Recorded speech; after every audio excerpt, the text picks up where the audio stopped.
Bueno, a ver, empecemos por algunas pequeñeces que pueden ser significativas.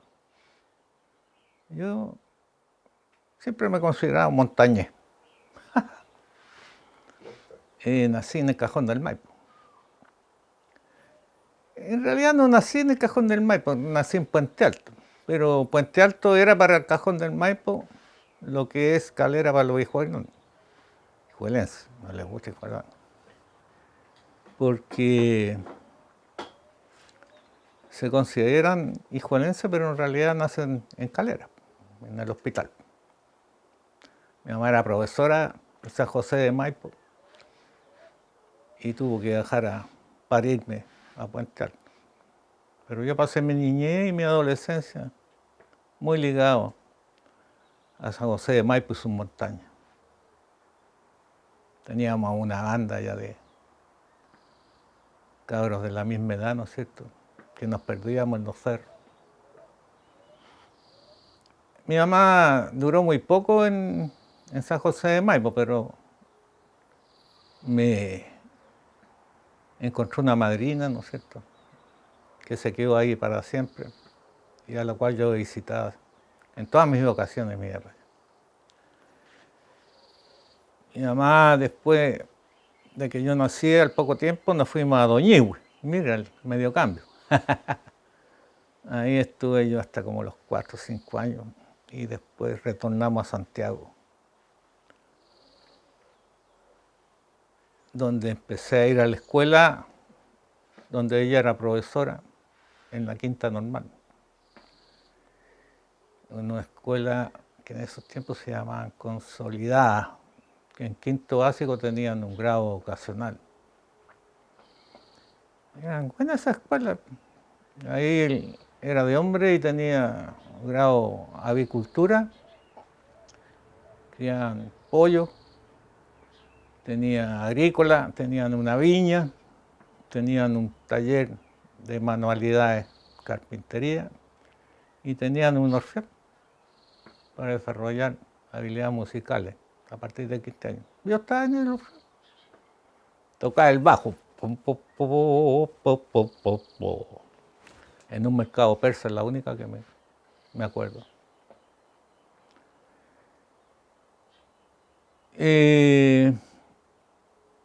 Mi mamá tenía la característica de no vivir mucho tiempo en algún lugar. Así que en Santiago, que vivimos como poco más de 5 años, vivimos como en 10 partes. Pues.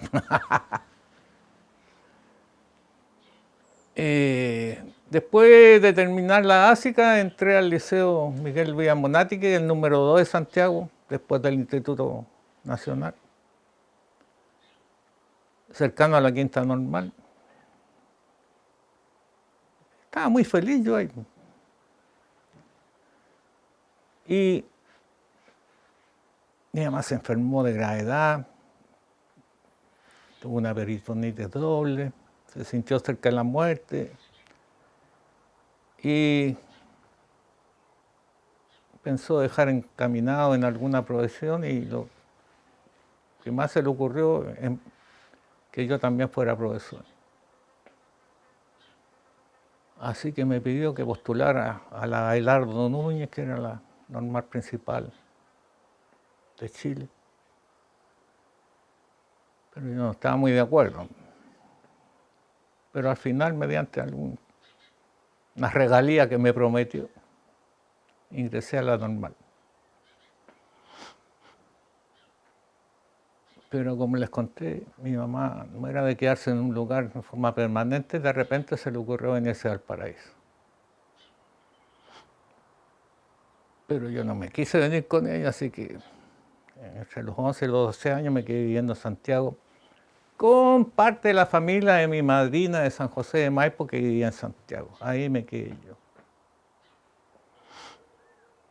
Y ella se vino al paraíso.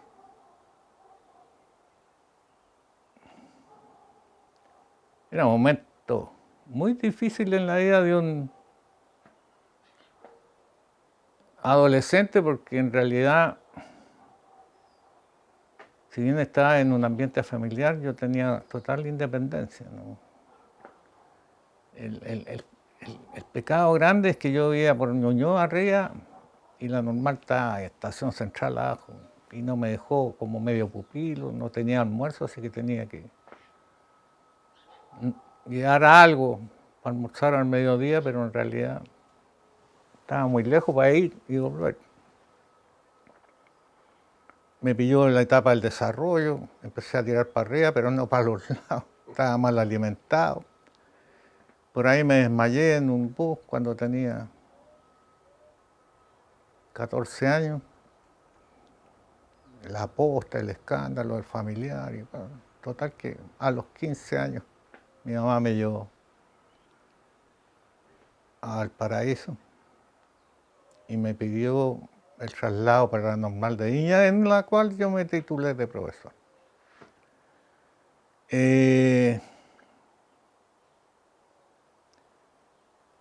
Hubo un factor ahí después del, ¿cómo se llama?, del accidente o desmayo que tuve en Santiago, que me obligó a ir a un doctor. Un especialista me encontró una falla en una válvula cardíaca y que me tenía que cuidar si quería pasar los 20 años. Esos diagnósticos de esos tiempos que se hacían más al ojo que a la certeza de la máquina o científica. Yo estaba en pleno apogeo de mi desarrollo, estaba en Viña, en la playa, estaba el deporte, del cual siempre fui aficionado, así que opté por tener una vida corta, pero no privarme de ningún placer. Estoy hablando del placer de la adolescencia y de la juventud. Adquirí el mal hábito de fumar también. Bueno, el estudio nunca me costó, así que yo era de los que calentaba examen nomás, como tenía el destino ya hecho que tenía que ser profesor. No le di importancia a los primeros lugares, no, yo era el último de los que pasaban, pero lo pasaba bien. En el cine, en el pool, en la playa, en el deporte y en la amistad.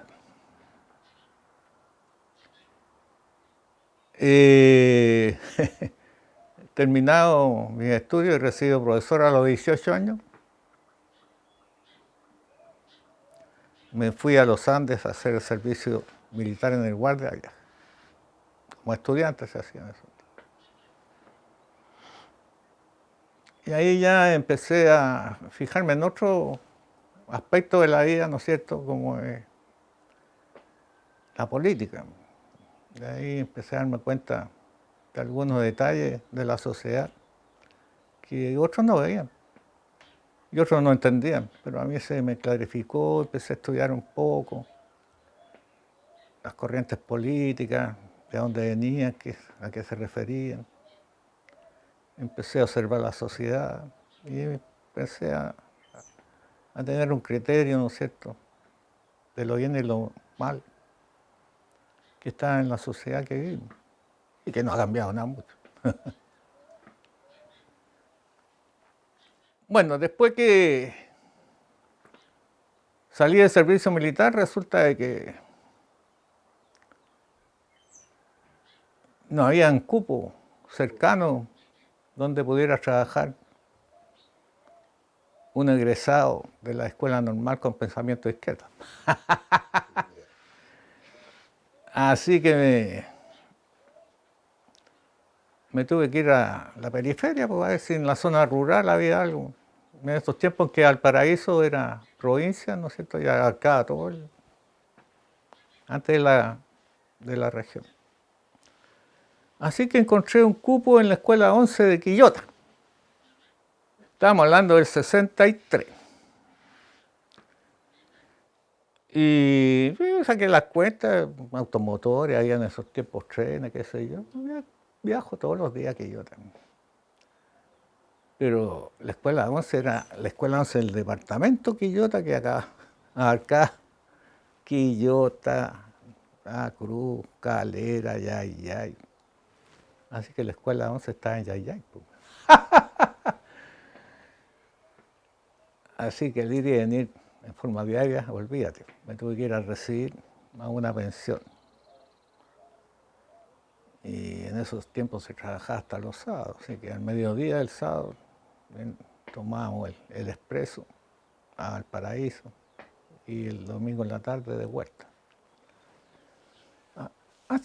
Con el tiempo empecé a hacer medio ambiente en Yayaya y ya mis vueltas a Valparaíso se hicieron menos frecuentes. Bueno, entre este paréntesis que hemos hablado, ¿no es cierto?, especie de resumida biografía, hay un concepto bastante importante que no he mencionado y es la amistad. Yo he sido una persona que ha fomentado, ha compartido el concepto de la amistad en forma bien profunda, ¿no? Yo recuerdo mi cordillera, mi San José de Maipo, pero también recuerdo a mis amigos de aventura, ¿no es cierto?, que nos perdíamos en los cerros, 2 o 3. Los familiares de los Valenzuela, donde yo llegaba, que habían también cabros adolescentes en la mía que nos juntábamos. Y ahí la amistad en los esteros. Ahí aprendí cómo se cazaban los leones, cómo se cazaban los cóndores, de manera deportiva, pues más que nada. Había mucho, bueno, mi madrina trabajaba en uno de los 5 hospitales que había para tuberculosis en San José de Maipo. En esos tiempos la tuberculosis era dura. Habían 5 sanatorios y el marido de mi madrina era arriero, en los tiempos que se iba a buscar ganado a la Argentina por los pasos, ¿no es cierto? Y él tenía un terreno a mitad de cerro bien amplio, donde ponía a los animales en engorda. Así que ya aprendiendo esa faena desde que llegaban, abastecía también a los carniceros locales, ¿no? Así que también la faena del matadero, terrible. Lo aprendí de cabro chico, o sea, cuando uno empieza de cabro chico ya no le parece tan duro conocer ese tipo de faena.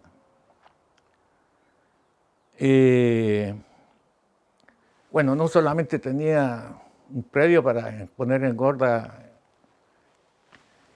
el ganado que traía del otro lado de la cordillera, sino que tenía chanchería. Entonces nosotros los cabros chicos, había un folleque que tenía el nombre, y con unos tarros de estos de aceite, recorríamos los sanatorios y los desperdicios los llevamos a los chanchos, esas son las medidas higiénicas. Y para los que llegamos a la cuestión, así que tuvimos suerte de no adquirir la tuberculosis, pero no todos, algunos después. Por ahí un médico me detectó que tenía una tuberculosis encapsulada, o sea que me entró el bicho, pero me defendí de él. Pero eso es un paréntesis para ver el asunto de la amistad. Cuando uno tiene amigos en la cordillera, comparte todo.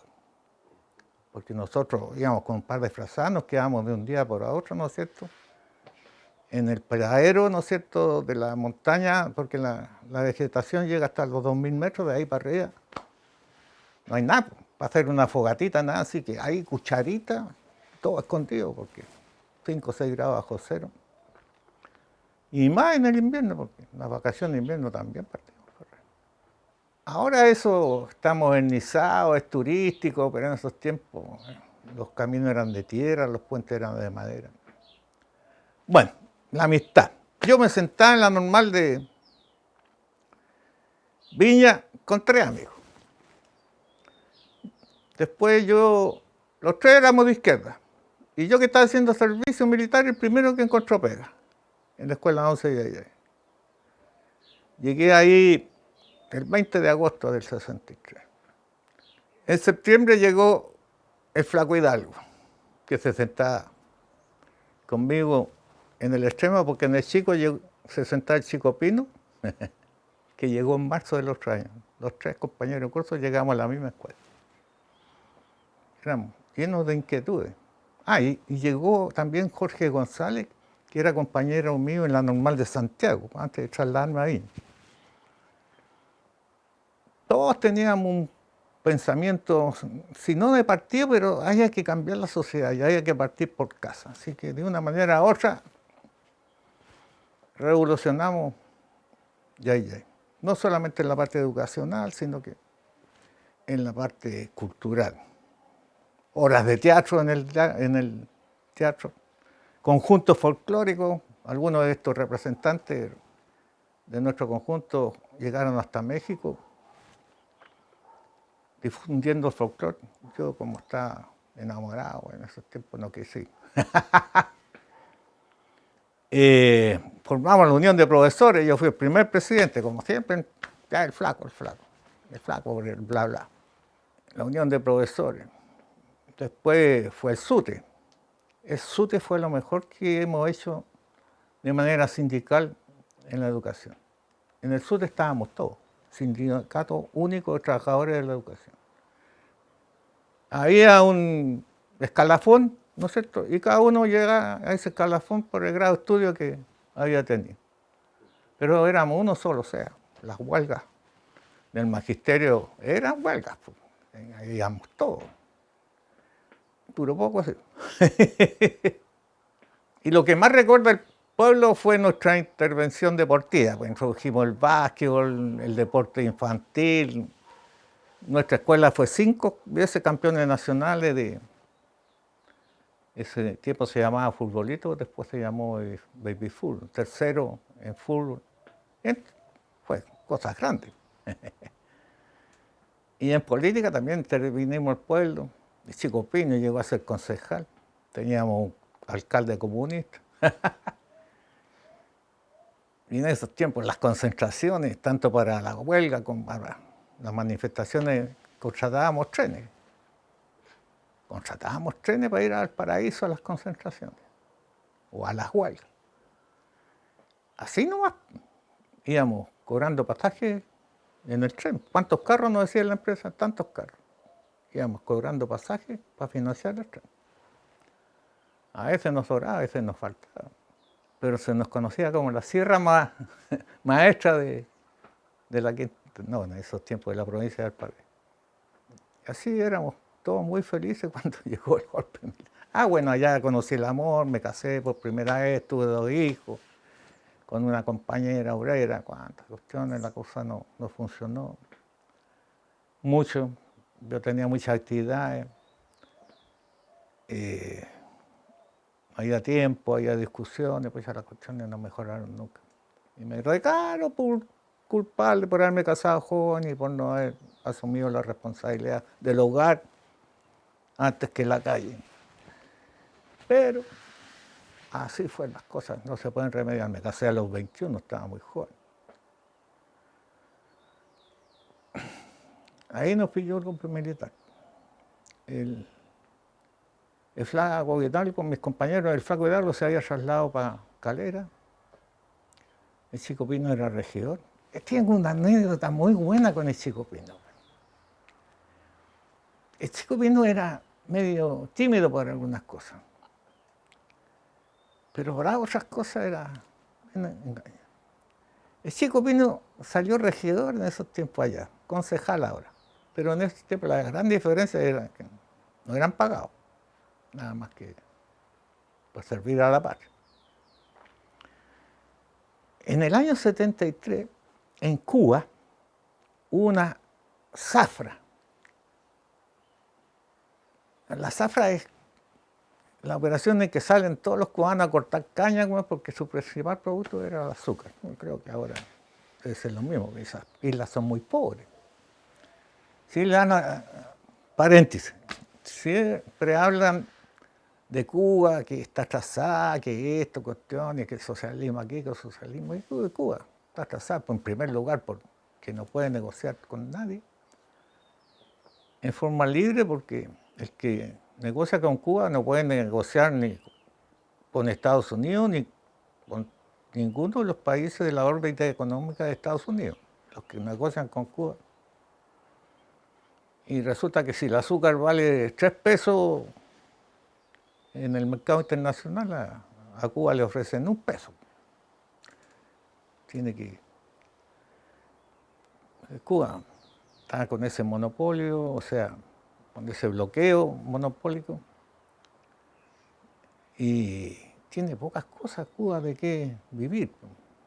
En cambio, al lado está Haití, que lo ayuda a todo el mundo.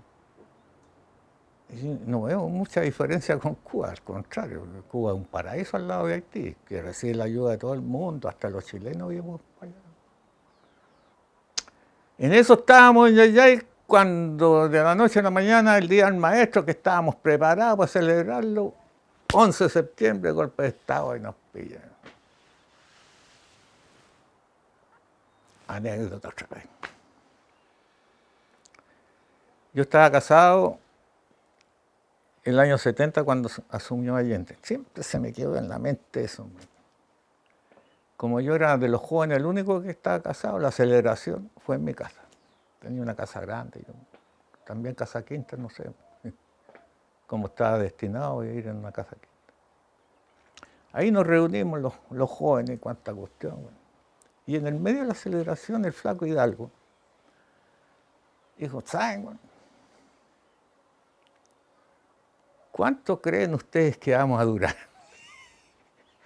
¿Y por qué? Bueno, nosotros, nacido y desarrollado en un ambiente democrático, no supimos entender lo que decía el flaco.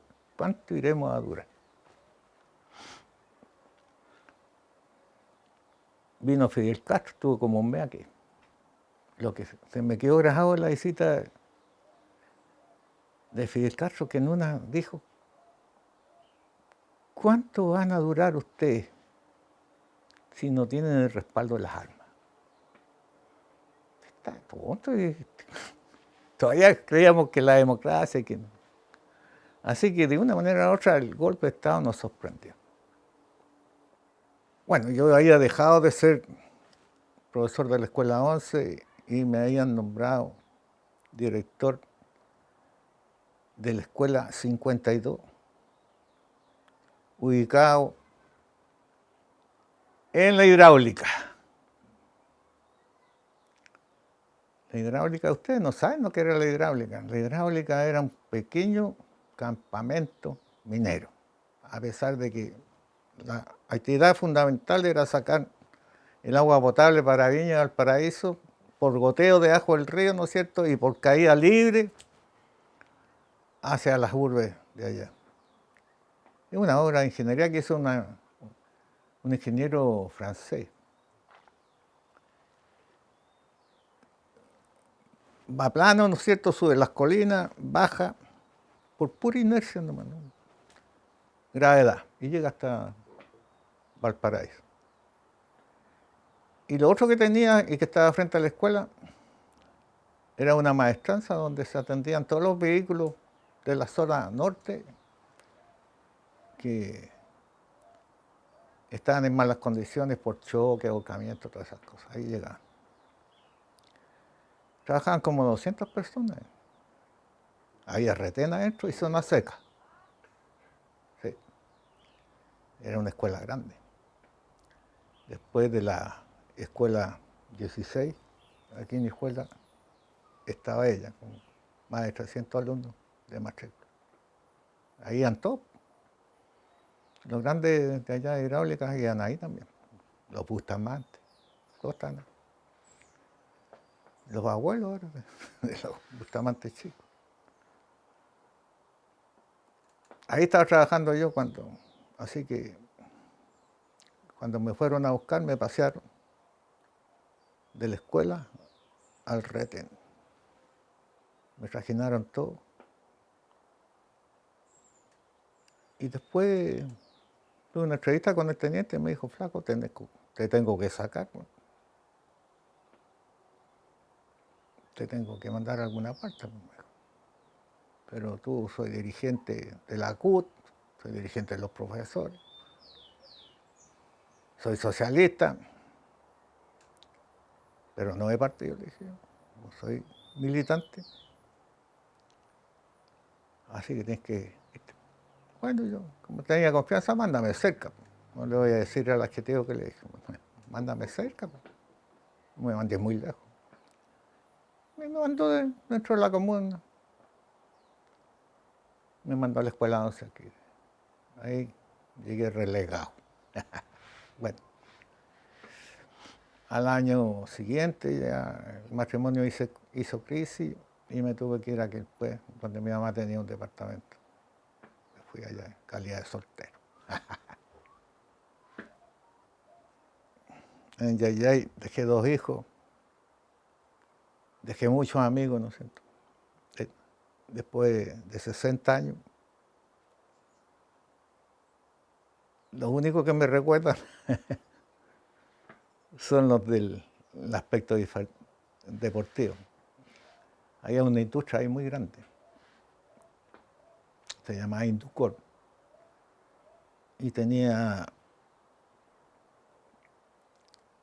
la fabricación, Inducor significa industrias del maíz. Ellos fabricaban la glucosa para Ambrosoli, Costa, para la Coca-Cola. Y otra sección era la Nor-Suiza, los caldos, de buena calidad. Tenían unos pollones así grandes, no sé cómo parece que los capaban, pero que... Y tenían un equipo que andaba por ahí, y yo todavía jugaba, tenía una lesión crónica en una rodilla, que me molestó toda la vida. Igual que la cuestión de la válvula del corazón, toda la vida la tuve. Así que después de un tiempo jugando ahí, tercereando, me dijeron, flaco, ¿por qué no te dedicas a entrenar? Bueno, yo sabía harto de fútbol, había sido monitor. Concursos con el Zorro Álamo, con José Santos Arias, en Viña. Y mi mamá, cuando me titulé, el año 58, me dijo, ¿qué querés que te regale para tu licenciatura? Y me lo dijo cuando entré al último año de la normal. Y le dije, puta, regálame una ONU para el Mundial de 62. Y me lo regaló. Me regaló una ONU de la Tribuna Pacífico. Ahí está yo. Ahí está yo. Pitó ese Mundial. Así que yo estaba bien ligado de los octogonales, de Pelé, todas esas cuestiones las veo. Y sé harto de fútbol. Una vez el Aliro me dijo, aquí en Chile hay 2 personas que saben mucho de fútbol. Una de ustedes. Este cachiporreo aparte. Bueno, había un club allá que competía en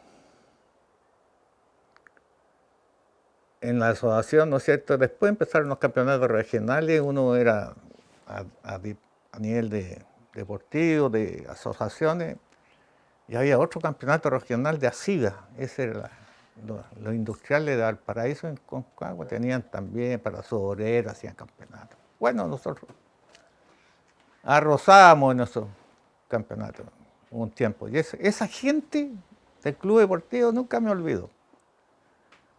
Porque cuando yo me vine para acá y viajaba de Quilpué, tuve que dejar todo lo que me permitían hacer allá en Yayay, que era el deporte. Así que de todo lo que hicimos y de los recuerdos que quedan de nosotros en Yayay, bueno, la introducción del básquetbol, que se acuerdan algunos de los veteranos, y, y las hazañas deportivas de la selección de Yayay y del Club Inducón. Más viejos que yo. Bueno, llegué aquí, pues. ¿Y llegó a escuela? El 73, a la escuela 16, en calidad de relegado, no sé. Fui bien recibido por mis colegas. Lo primero que tengo que decir. Y la autoridad también fue bien recibida. Por una condición, en esos tiempos, aparte del alcalde, existía la figura del delegado presidencial. En todas las comunas había un delegado presidencial, directo con la... Y aquí el delegado presidencial era el señor Pastroni. Pastroni, que a la vez era el administrador de hidráulica. Él era el jefe allá. Así que nos conocíamos. Nos conocíamos en el plano profesional porque yo en la escuela no metía la política, ni para nada. Allá menos. Así que teníamos una buena imagen los dos, porque Pastroni era un hombre muy correcto. Así que al poco tiempo se conocieron, me buscaron el ajuste porque me supieron de que yo, por el aspecto deportivo, ya llegó información, así que aparte de las horas de clase que desempeñaba aquí, me dieron a que organizara la actividad extraescolar de la comuna.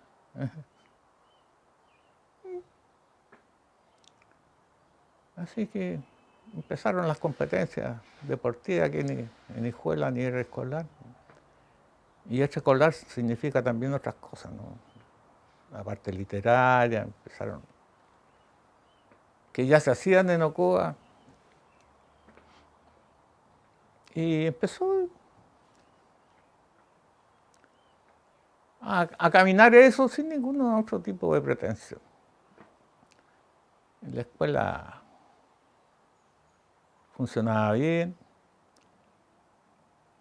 Anécdotas que se pueden contar ahora, que no están vivas.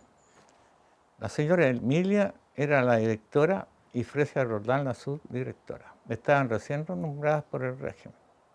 ¿Ah?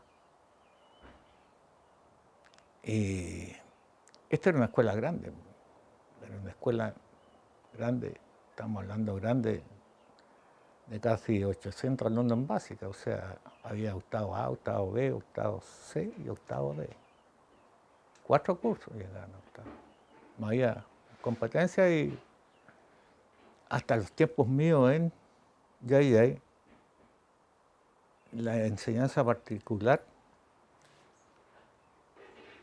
no tenía grado, no tenía, ¿cómo se llama?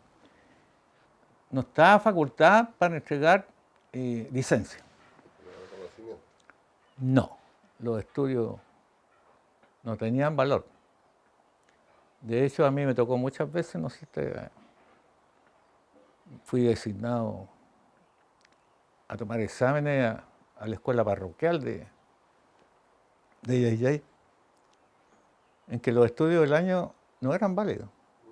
Yo iba, tomaba exámenes en cada curso y los que aprobaba pasaban.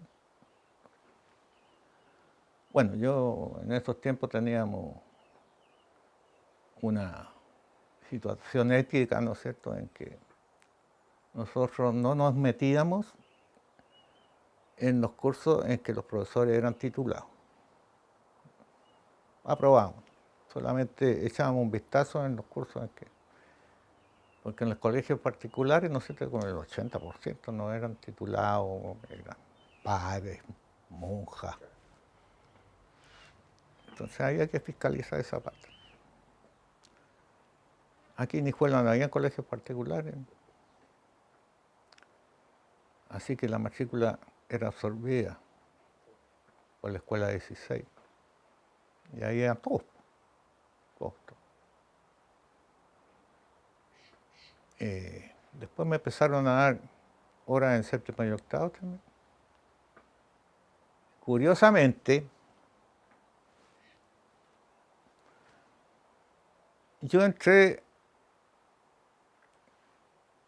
a estudiar para profesor, ¿no es cierto?, como te conté anteriormente, porque mi mamá me engañó con un chocolate, ¿no es cierto?,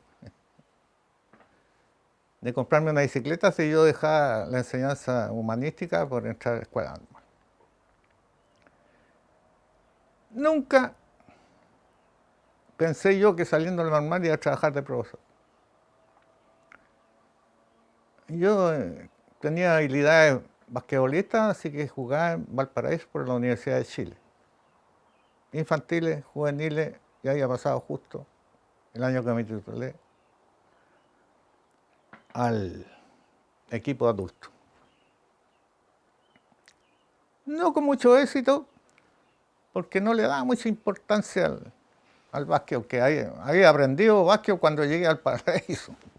No tenía idea yo jugar al básquet, pero como era alto y el profesor de la escuela normal era el que dirigía la Universidad de Chile, me dijo, ya, vos, pelota de básquet, no te quiero ver jugando fútbol. Así que tuve que emprender.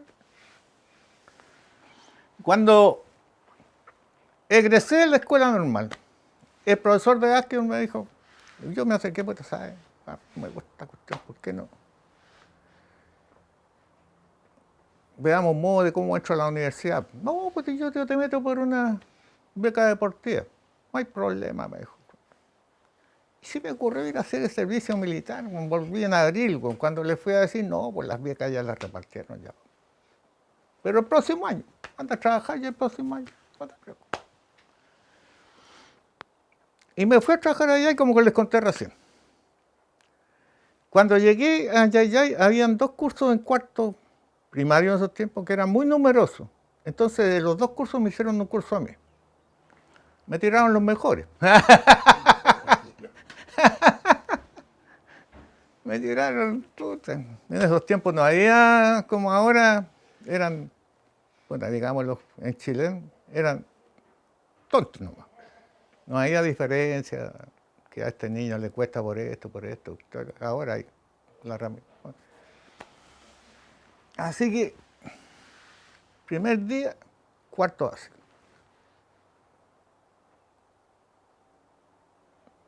Los miré a los cabros, bueno, y los cabros me miraban.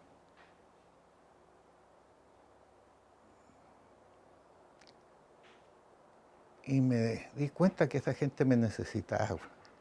Y ahí no salí nunca más de la... Se me acabó el interés por cualquier otra carrera. Yo quería ser geólogo. De cabro chico me gustaba esa cosa. Así como a ti te gustaba la fotografía. A mí me gustaba la geología, compraba libros y las piedras, cuando ahí hay piedras por ahí. Pero cuando este es el lugar donde yo tengo que estar. Aquí me necesitan.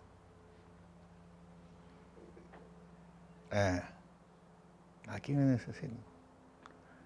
Y descubrí que la principal herramienta de la pedagogía es el cariño, bueno, el amor. Si tú tenías amor por los cabros, ahí está ya, al otro lado. Porque los cabros, igual que los animales, te captan. Entonces, cuando tú soy un profesor querido, los cabros aprenden. Mira. Mira. Qué simple. Y bueno, la mitad de mi vida fui director, de mi carrera fui director. Bueno, estábamos en la escuela 16, en plena dictadura. ¿Qué pasó? Vivía yo en Quilpué, viajaba todos los días en esos días en el tren y empecé a viajar con una vecina mía de Quilpué. Vivíamos a una cuadra. Ahí está la vecina. 50 años con la vecina. Ya. El capítulo fue el capítulo más extenso de mi vida porque Llegué el 73 y aquí estoy. El 2024 nos quedamos aquí.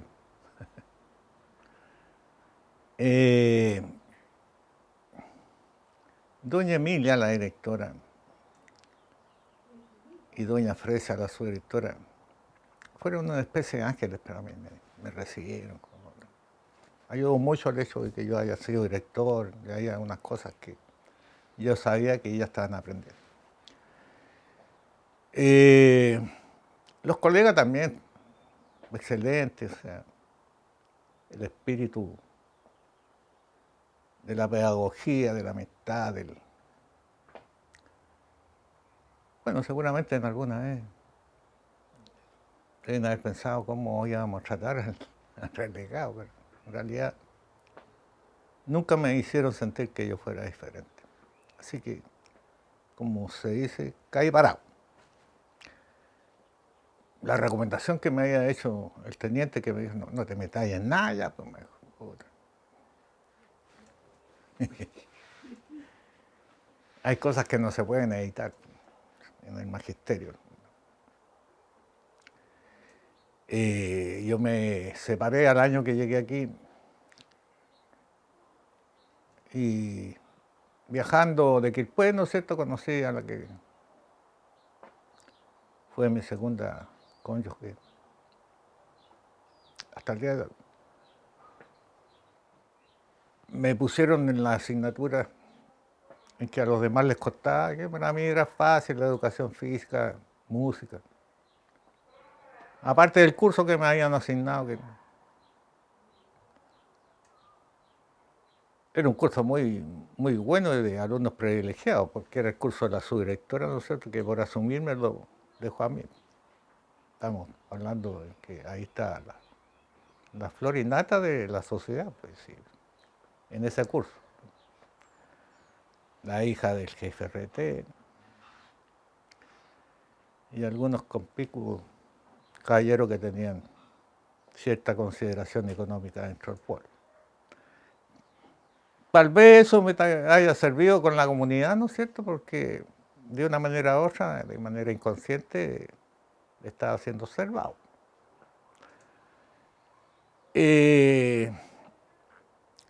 La jefa me permitieron que yo me hiciera todos los meses el informe que tenía que mandar de mi comportamiento, sin exagerar. Y ya lo firmando. Así que yo que venía con tantas aprensiones, mi calidad de legado, como que había llegado a un lugar, ¿no es cierto?, en que todos esos malos augurios no tuvieron ninguna importancia ni significancia, todo lo contrario. Empecé a ser feliz en Hijuela. Y terminé siendo feliz en Hijuela. Secreto de la vida, la montaña, compadre. Tú no podés, tú no puedes ir a la montaña con gente que no sea tu amigo. Y la vida es una montaña y tú tenés que ir sembrando amistad. Que los amigos te responden, no sé. Y cuando por esa circunstancia de la vida, ¿no es cierto?, quisieron crear un liceo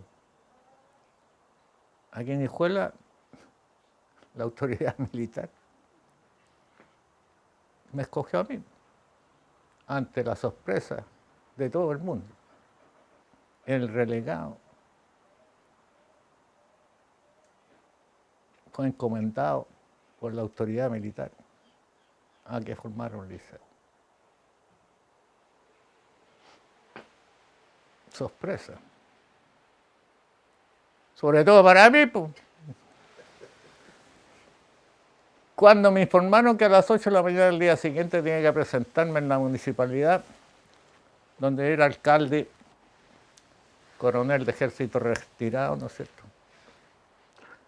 Le comuniqué a mi señora, ¿no es cierto? Mañana estoy a primera hora citado ante el jefe en la municipalidad. ¿Tú sabes por qué? Ya habíamos tenido una experiencia, porque viajando aquí después, ¿no es cierto?, se nos ocurrió pedir el traslado. Y le dieron el traslado a ella, pero al relegado no se le podía dar traslado. Habían pasado ya como 10 años más del golpe militar, pero seguía siendo relegado. Así que cuando me tuve que presentar el otro día, los augurios eran que me iba. Así que le dije, yo no sé hacer otra cosa. Le dije a la señora, así, vas a tener que vender Super 8 nomás para cooperar. ¡Oh, la sorpresa! De que el hombre a cargo de la municipalidad había hecho consultas de quién podía ser el que creara un liceo de la barrera. Y en forma unánime sonaba mi nombre. Después que entramos más en confianza, más adelante, ¿no es cierto?, con el alcalde, él me contó, porque yo le pregunté, ¿por qué no para mí cuando pregunté? Pues. Bueno, pero ese día, al otro día, yo fui, Carlos López tenía un modo militar. Pues, sí. Mire, he estado consultando aquí en toda la comunidad escolar, porque yo quiero que esta idea que tienen ustedes, porque nos habíamos tirado a la mala con con dos primeros medios, porque el cura se había tirado al frente unos años antes y se llevó la mayoría de los alumnos de la escuela 209. Nosotros habíamos quedado con menos de 500 alumnos. Edu absorbió todo. Valenzuela, que era jefe de él, había parlamentado con el cura Ferrucho, en el sentido que él se pusiera con el colegio de enseñanza media y todos trabajábamos por él, pero él no quiso, dijo que no. El cristianismo tenía que partir con kinder y primero básico. Buen hombre Ferrucho. Bueno, cura de izquierda. Así que a ese cura de izquierda, bueno, el director de izquierda tenía que hacerle la guerra. Bueno, estábamos con Carlos López y me han dicho que el hombre clave para firmar esta idea que tienen de la enseñanza media es usted. Así que usted se hace cargo del liceo, o sea, de la escuela, para que saquemos la enseñanza media y formemos un liceo. O un instituto, dijo, no sé cómo le van a poner. Entonces yo tímidamente le dije, parece que ustedes no lo informaron de que yo estoy aquí en condición de relegado político. Me dijo, yo soy de inteligencia militar, le conozco a toda su familia, me dijo. Me informé de todo. Y no entiendo por qué usted es discreta, porque los amenazas de La Serena son todos de derecha. Bueno, ahí crucé para frente. Nadie sabía nada, ni Valenzuela.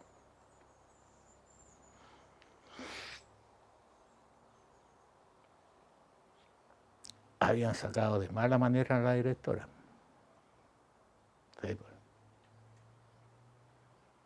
La habían obligado a jubilar, a doña Emilia. Con el gran pesar de todo, especialmente de mí.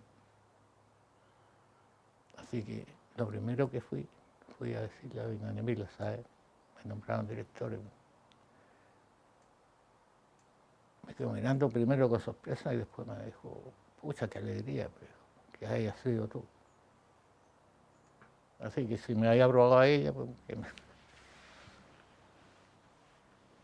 Bueno, sorpresa general, porque aquí había varios de derecha que estaban postulando al cargo, bueno, así que cuando se...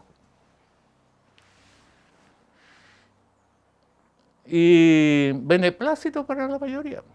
Así que como me habían nombrado a mí, yo nombré jefe de UTP a otro voto colorado, al profesor de matemáticas, bueno, mi amigo, y autor del himno del liceo,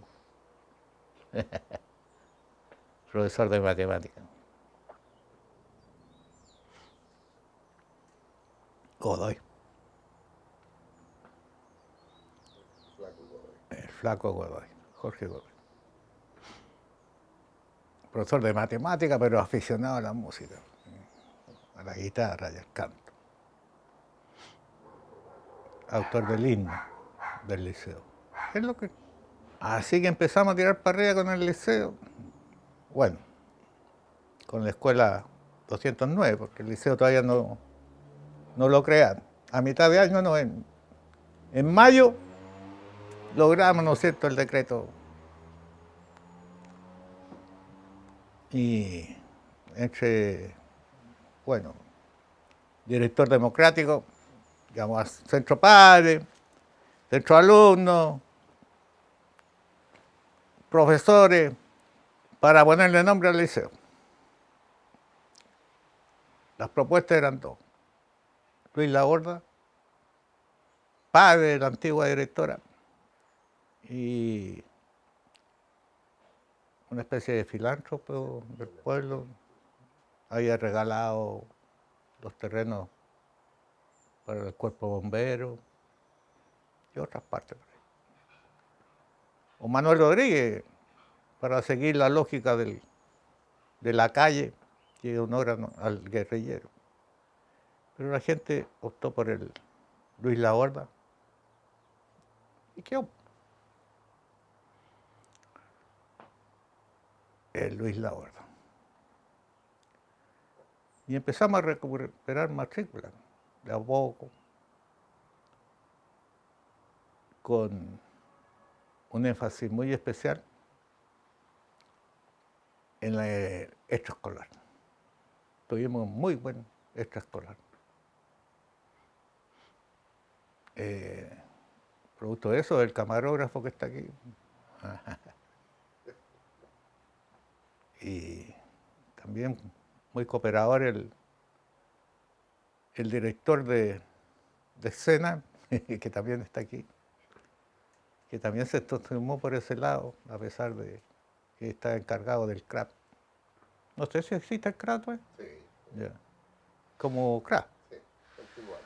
Ya. Y de algunos profesores que le pusieron empeño por su cuenta. En la parte deportiva, ¿cómo se llama? El profesor de educación física, el Guillermo Torres, ya estoy viejo, se me olvidan las cosas. Waldo Lillo, en las artes. Luis Letelier, en la música. Pancho Frey, en ingeniero constructor, porque en esos tiempos no había un proyecto, se hacía todo a pulso. La mayoría, la mitad del liceo está construido por el esfuerzo de padres, apoderados, profesores, que hacíamos, organizábamos de dónde sacar dinero. Ingenieros, profesores, obreros de la construcción, profesores, no docentes, apoderados, ahí todo. Aprendimos un poco. Tuvimos la mala suerte de un error en el proyecto de la infraestructura del liceo. Perdimos millones. Cometieron un error y renunciaron a los fondos regionales. al Liceo de Valparaíso le dieron 3.000 millones y a nosotros nos dieron menos de 300 para construir todo eso. Grande. Pero construimos la cancha, construimos los jardines, modificamos los baños, modificamos la cocina, pusimos ahí unas salas de madera, hicimos los baños, hicimos las plazoletas, la defensa del canal, la primera cierre. ¿Qué cosas no hicimos? ¿Qué cuánto pulmón, sangre hay ahí? No queda ninguno de los constructores, o se han muerto o los echaron. Están afuera. Y ahí tiramos para arriba. Voy a hacerles una anécdota personal. Del prestigio que alcanzó el liceo a nivel regional. Y la gente no lo sabe. Aparte de ahí hay unos diplomas, unas cosas que ahí dicen quién era el liceo ahí, como los loros que tenían.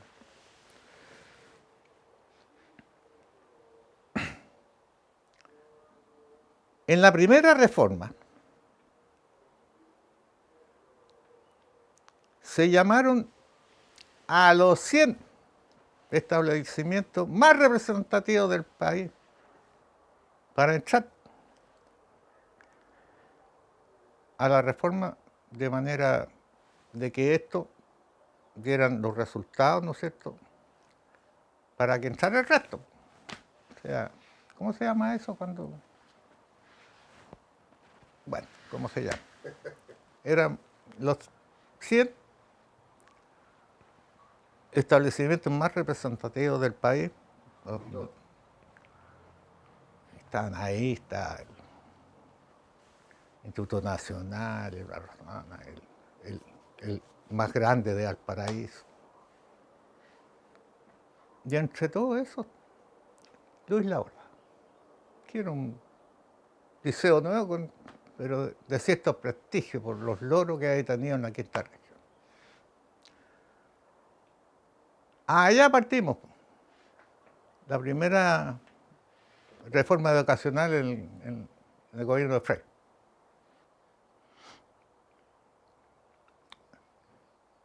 Ahí fuimos por ahí por Yoyeo, pero pasé al interior. Concentrado ahí, una semana estuvimos. Aquí viene lo curioso. Al próximo año entraba todo el resto. Y dio norte, centro, sur. Y los representantes de todos los liceos tenían que elegir los portavoces para que llegaran la información al resto de Chile. Uno. Y eligieron al Luis Laborda. Eligieron a Luis Laborda para que lo representara. Así que el año siguiente me tocó a ir en representación de los primeros a informar a todo el resto de la quinta metropolitana y la sexta, Rancagua. Esos tres me correspondió a mí. A ir a informar cómo marchaba la reforma. Bien la metí, se la hundí la reforma. Le dije que la reforma tenía que empezar por las universidades, en la formación de los profesores y por los sueldos del magisterio. Me miraron así. no puede ser que la reforma empiece en la escuela, tiene que empezar en los institutos formadores. Los profesores nuevos tienen que venir claritos con la reforma. Y segundo, si ustedes quieren tener buenos profesores, tienen que mejorar la base económica, cosa que los cabros que postulen a pedagogía sean los que están encabezando el egreso, no los últimos que no tienen a dónde ir. Porque exigen tanto puntaje para medicina y para pedagogía hasta la cola. Los que sobran, los que no tienen otro futuro. No es nada como cuando estaban en escuelas normales, en que nosotros entrábamos de cabros chicos y nos enseñaban el espíritu. Bueno, a los 13 años entrábamos, salíamos a los 19, íbamos con toda la formación. Porque les dije yo, un profesor bueno, y yo le critiqué porque la reforma la estaban centrando en los bienes materiales, arreglar la sala, empezaron a llegar los elementos electrónicos. Le dije yo, un profesor bueno hace clases buenas en el cerro. Un profesor malo, cualquier medio que le den no va a mejorar. Así que la cuestión de la reforma no puede centrarse en las cosas adicionales, que son importantes porque el mundo moderno, ¿no es cierto?, funciona con la cámara, con el televisor en esos tiempos. Pero el que hace funcionar esas cosas es la pedagogía, el buen profesor. Creyeron que yo le estaba aportillando. Bueno, mi comentario ahí, como nadie elegido un profesor de derecha, bueno, para ir a rendir. Bueno, ahí está la reforma. ¿A dónde llegó la reforma? Fracasó. Pasaron los años, y pasaron 22 años.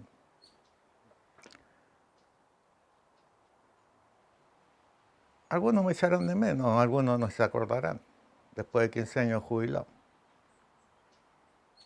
Antes se acordaban de mí y de la influencia que yo había tenido en ayudarla a formar el gremio de los no docentes.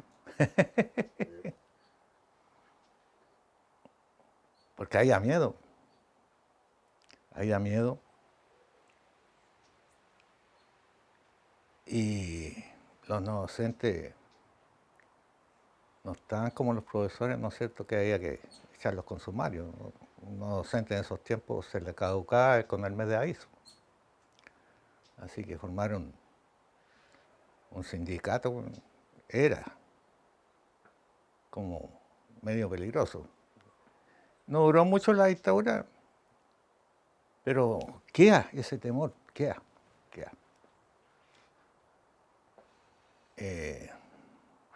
También en el liceo se formó el primer colegio de profesores. Ahí estábamos. También se olvidaron de mí los profesores.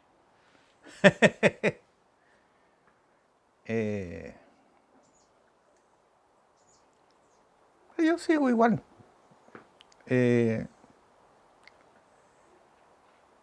Sigo siendo el niño de la montaña.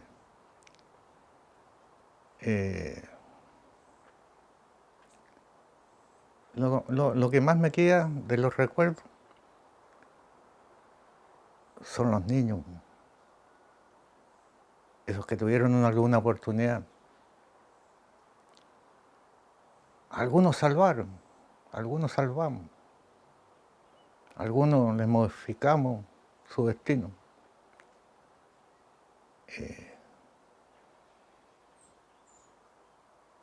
No sé si hubo la suficiente fuerza para que esos niños puedan algún día modificar al país.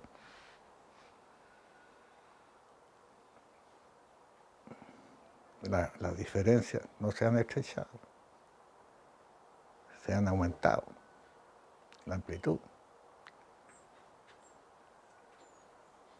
La diferenciación que se hizo los colegios influyen en lo que es la sociedad. Las escuelas para pobres, las escuelas para ricos.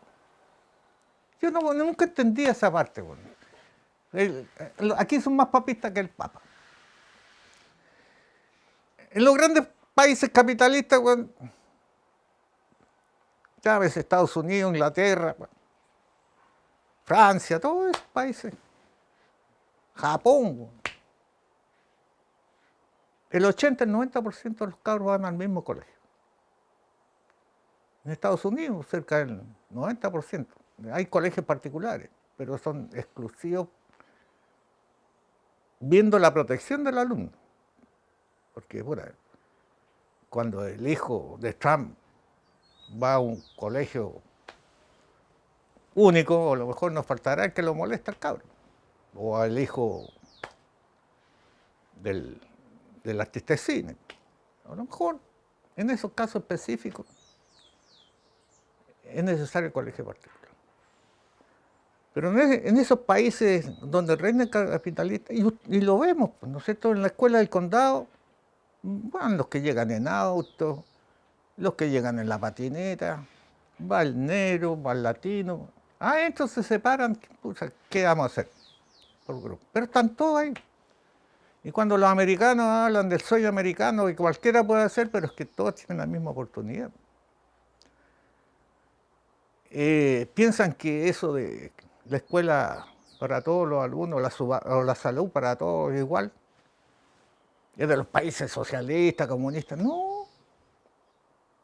Vayan a Japón, vayan a Europa, y se van a dar cuenta que hay países capitalistas que son más socialistas que los mismos de allá del otro lado. Pero aquí en América, y especialmente en Chile, las diferencias nacen en la cuna, y eso no lo podemos hacer. Ya partimos con desventaja. Partimos. Por el hecho de nacer ya vamos perdiendo. ¿Dónde naciste? Y eso no es que somos comunistas, todo esto, no, pues hay que buscar las igualdades dentro de lo que uno tiene. Bueno, vamos a morir con el sueño de una sociedad más justa. Pero por lo menos nos queda el consuelo de que hicimos el camino y lo intentamos. Nunca hice una hora en colegio particular. Si es mi discurso. Toda mi vida, salud pública. Mi hija, todo. Colegio público. Ni un crédito, ni una cuestión. Yo pagué.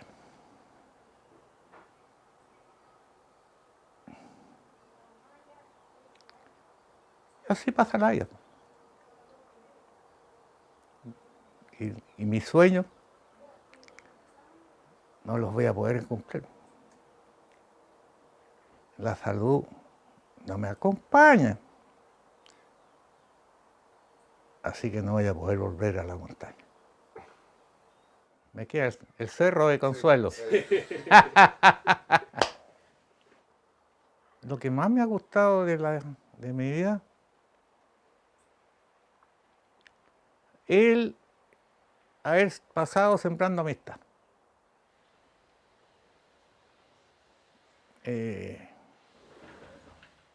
Quiero que ustedes, por ejemplo, los nuevos docentes se acuerden de mí, en el Tigre, bueno. ¿Nos trataba todos igual? No los trataba todos igual.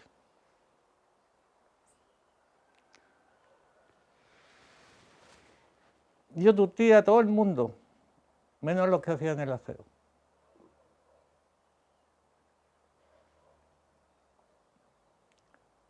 Usted, Cesario, usted, el chico Alicera, señora Alicera, ellos hacían la pega más fea, más dura, y me merecían el mayor respeto. Los profesores, el hecho de ser profesores era un privilegio, aunque estuviera mal pagado, pero no hay profesión más linda que esta. nadie te va a agradecer, pero si tú te das entero, weón, la recompensa de un buen vivir te llega sola, porque te duermes tranquilo, weón, soy feliz. Yo creo que ninguna otra profesión hubiera sido tan feliz. No, puede que los niños que fueron mis alumnos, puta, no se acuerden ni de su mar, ni que lo yo. Pero se van a acordar siempre de ese profesor que los llevaba a bañarse al canal, o al rey. ¿Ah? Que lo hacía que fueran felices en el habla.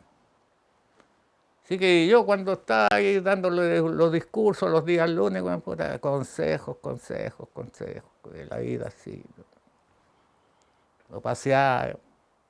Yo no hallaba la hora en la oficina que salía del recreo para ir a estar con los caros, conversar. Yo lo pasé bien, tuve suerte. Podría haber sido un relegado que duró poco. No tuvieron otros la suerte que tuve yo. Por el simple hecho de haber jugado básquet, a lo mejor para dónde me hubiera mandado el teniente allá, bueno, cómo me hubieran recibido.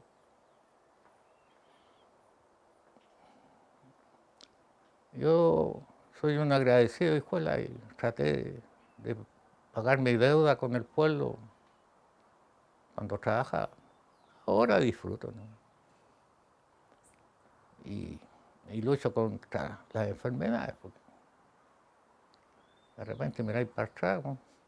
Y te das cuenta que te jubilaste, un infarto, 4 operaciones, parece que me falta algo.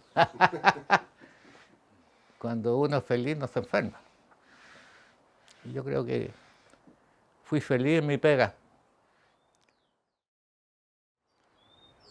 Cuando empieza a aparecer las poblaciones, ese pueblo no crece, se expande. ¿Va? ¿Cuándo crece? Cuando las organizaciones, bueno, empiezan a tirar para arriba. Cuando la gente adquiere medios suficientes para desarrollarse. Entonces, ahí hablamos de un crecimiento. La mayoría de los pueblos en Chile se han expandido. Y algunos de muy mala manera. Santiago, yo conocí Santiago en mis tiempos, en que llovía cántaros, pero no se inundaba. Y había un anillo de poblaciones callampas, se llamaban en esos tiempos, que bordeaba Santiago. Por el Zanjón de la Guada, tiene un canal de desagüe, ¿no es cierto? Y alrededor del río Mapocho, compadre. Ahí estaban las famosas poblaciones callampas, que no tenían, no eran casas, eran como rucos, sin ninguna condición higiénica. Bueno, eso se eliminó, ¿no es cierto?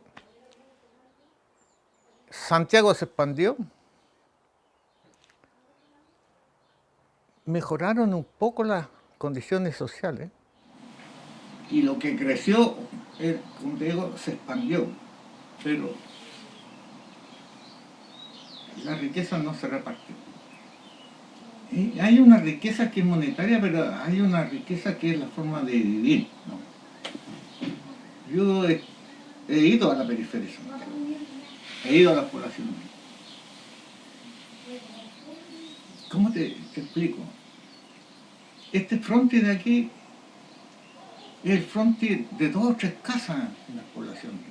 Son unos cajones así que están uno al lado de otro, que tienen una pequeña entrada que los compadres cierran y viven en poblados sin plaza, ¿no? Sin retén, sin posta, no sé cómo es.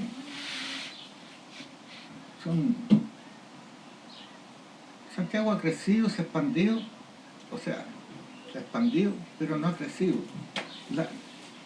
Cuando una ciudad crece es porque la gente crece. La gente se desarrolla, la gente tiene medio de vida. Esa gente que para llegar a La Vega tiene que andar a unas 2 horas diarias, eso no crece, puede expandirse. yo voy a ir a trabajar allá, tengo que andar todo. ¿Cómo es? No puede ser. Así que cuando se habla de crecimiento en escuela, está por ahí nomás. Está por ahí nomás. Yo a veces me pongo medio desobediente cuando el teniente ya me mandó para acá, no te metas en nada. Bueno, al final terminé siendo bombero. Cuando los bomberos me necesitaron nomás, no es que yo, pues, estaban al frente del liceo, necesitaban. Así que estuve ahí como 5 años, haciendo de secretario del puerto. Cuando la gente más o menos, así, un poquito, me pidió que fuera rotario, fui rotario. Fui presidente de los rotarios. Algo de preocupación teníamos por ciertas circunstancias del pueblo.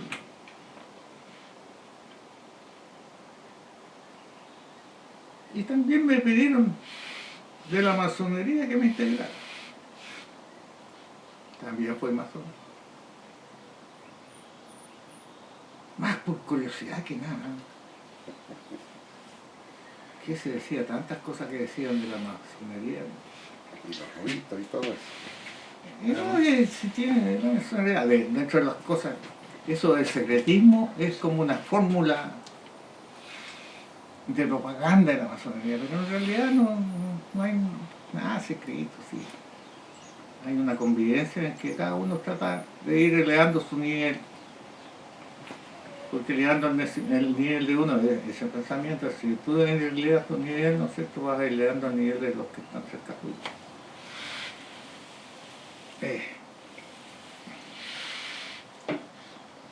Pero me alejé de la masonería por circunstancias de salud también. Se reunían muy tarde, en horas muy peligrosas para los que vivíamos lejos. No siempre estaba el auto en la casa.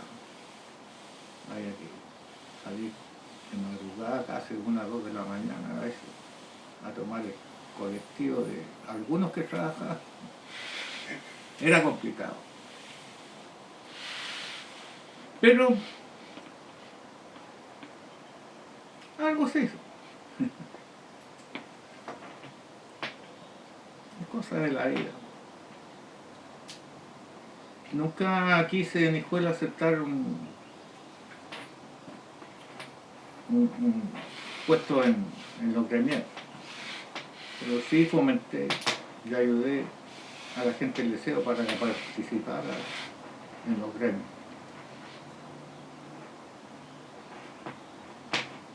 Ser director del liceo y además ser dirigente de un sindicato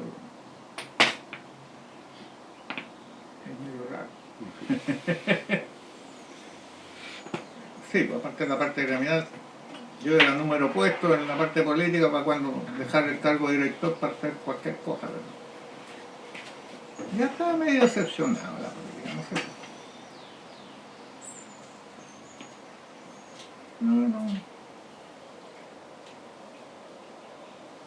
No veía yo algo claro, no veo algo claro tampoco. No, las cosas como no están bien definidas. Hay, más que principio hay muchos acuerdos, que pucha esto, hay que andarte cuidando. Falta de liderazgo. Un Allende, no lo conozco. No alcancé a... Norteamérica fue conquistada por compadres que hicieron tanto daño como aquí, pero ellos se quedaron allá. Ellos iban a formar un nuevo país, una nueva forma. Ahí llegó el compadre con su caravana, con carretones, y porque iba a trabajar y a formar una nueva vida. O a lo mejor hizo el mismo daño que el conquistador que vino para acá, con los indios, con los pueblos aborígenes. Pero el que vino para acá, conquistador, básicamente venía a hacerse la América. Venía a enriquecerse lo más que pudiera, pero volver a Europa. Son muy pocos los que vinieron para acá. Y los que vinieron para quedarse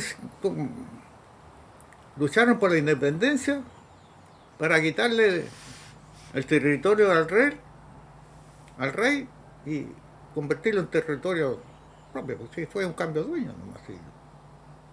Mataron a Manuel Rodríguez por eso, porque seguimos igual, dijo. Él y el hermano, el Carlos. Seguimos igual. Pasamos de las manos del rey a las manos de los...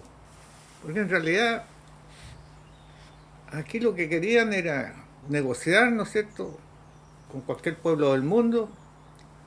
Eso era lo que no se decía. Querían negociar con cualquier pueblo del mundo, no estar vendiendo toda la corona. Querían ocupar puestos públicos porque eran españoles, pero nacidos en América. Pues si eran españoles o europeos nacidos en América que no tenían derecho a nada, porque las autoridades las nombraba el rey con los españoles. Y querían la propiedad de la tierra, porque las tierras eran prestadas nomás. Esos fueron los tres motivos. Así que cuando algunos como el Rodríguez se dieron cuenta que habían cambiado dueños nomás, pues, hasta el día de hoy. Pues.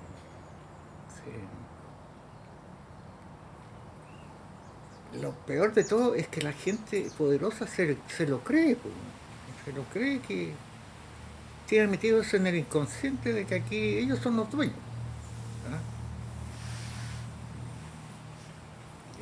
¿Ah? A veces las cosas, si ellos entendieran que no es así, no sería necesario que hubieran grandes revoluciones.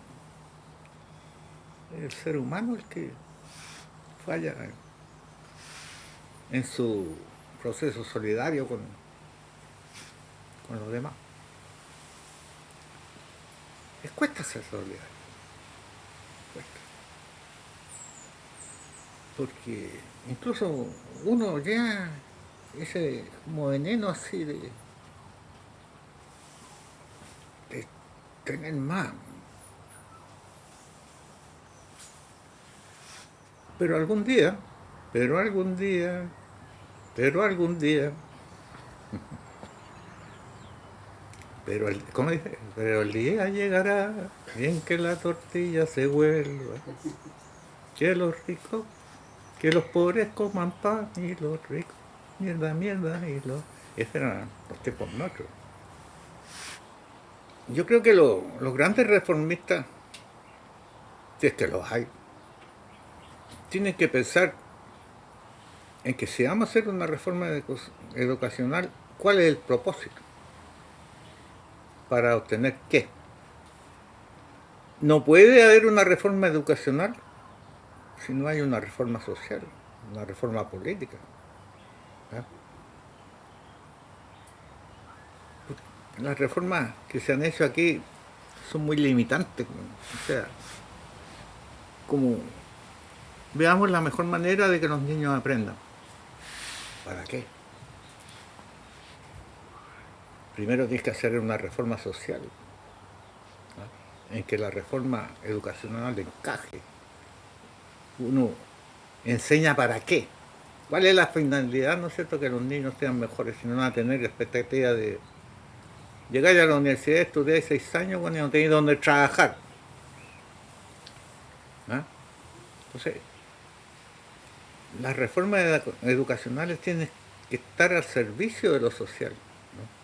Pero lo social tiene que estar al servicio de la reforma, o sea, tiene que haber una concordancia, ¿no es cierto?, del propósito del país y el propósito de la reforma, todo emparejado. Pero si tú, ¿qué las reformas educacionales que se hacen en Chile? Son para salir del paso. Y se conforman, ¿no es cierto?, con, ay, démosle mejores estructuras, démosle más juguetitos para que tengan ahí, cuánta cuestión.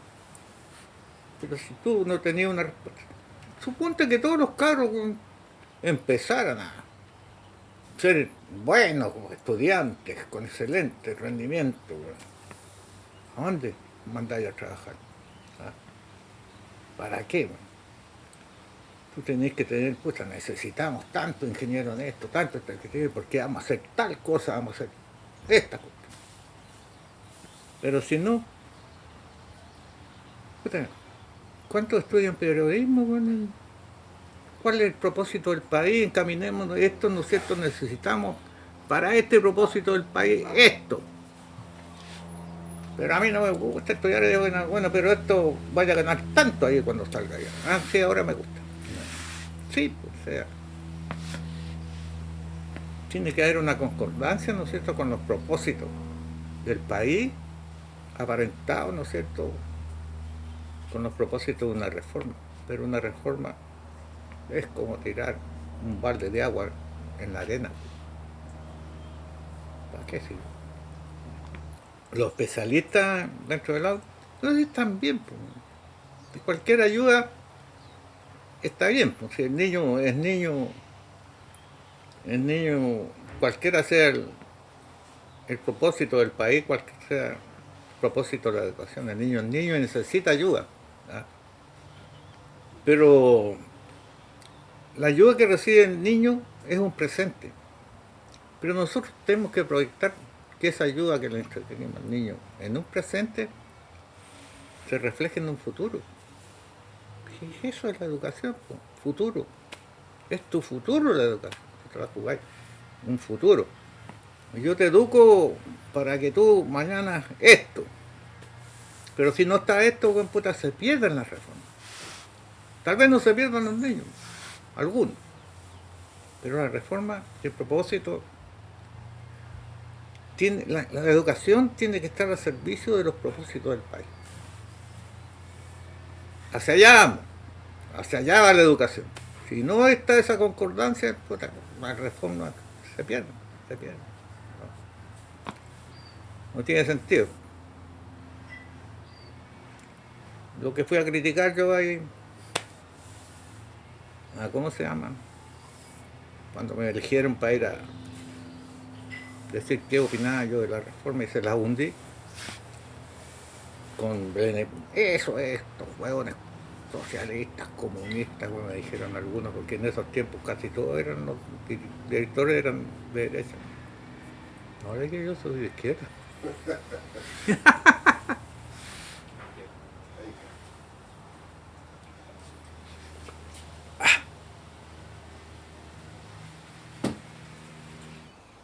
Vivir, bueno, significa sufrir, ser alegre, pasar penuria, bueno. Hay que... Es muy amplio vivir. ¿Ah? Nunca te vas a encontrar con el sueño de, ay, fueron felices para siempre. Eso no existe. Siempre hay algo. Pura la salud, el amigo, el familiar. Siempre hay algo. Así que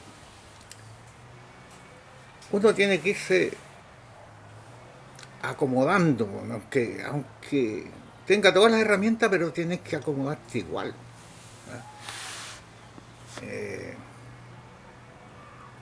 La vida no es más que lo que he visto todos los días. Es el día a día. Es el día a día.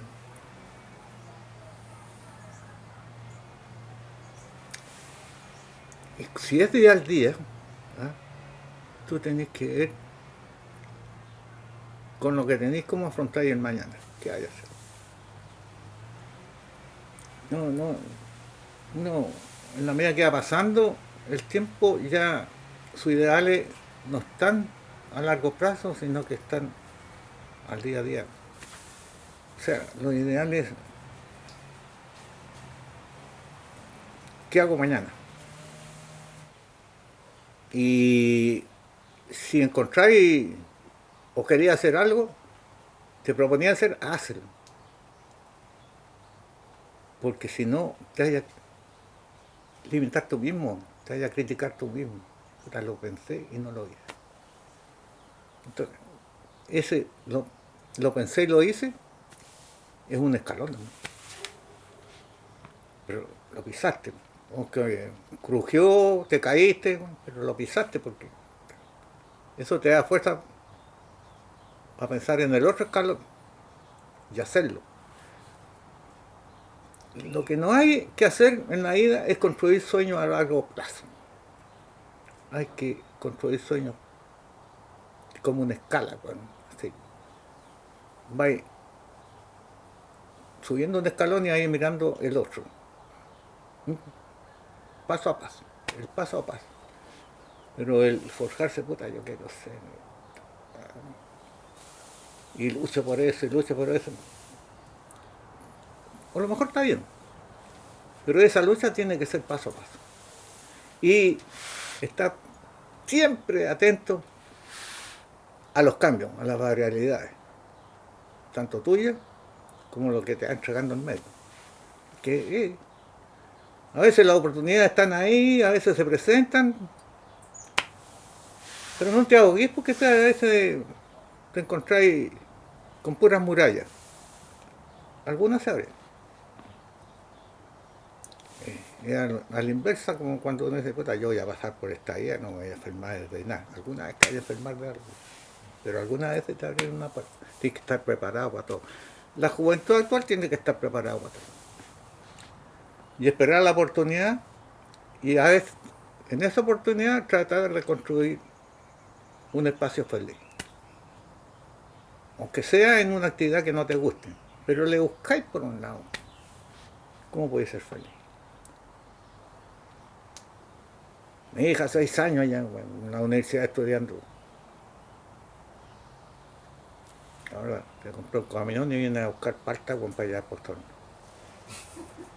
Podría haberse ido de cuarto medio aquí a llevar papas, pues, no sea palta. ¿Viste? Un cambio total. Pues. Ingeniero comercial, bueno, por ahí. Después fue secretario de la alcaldesa, bueno, director del consultorio, miren. Y ahora también no vendiendo pasta. Y gana bien. Sí. ¿Qué es lo peor? ¿Qué es lo peor? Es imposible que tú pases por la vida que nunca se te dé. Alguna vez se te da. Pero tienes que estar ahí, pues. No tenés que estar echado en la cama, con puta mamá, ya no quiero saber. Atento. No, Como el derrotado. futbolista. Como el futbolista. Eso. Siempre hay que estar atento.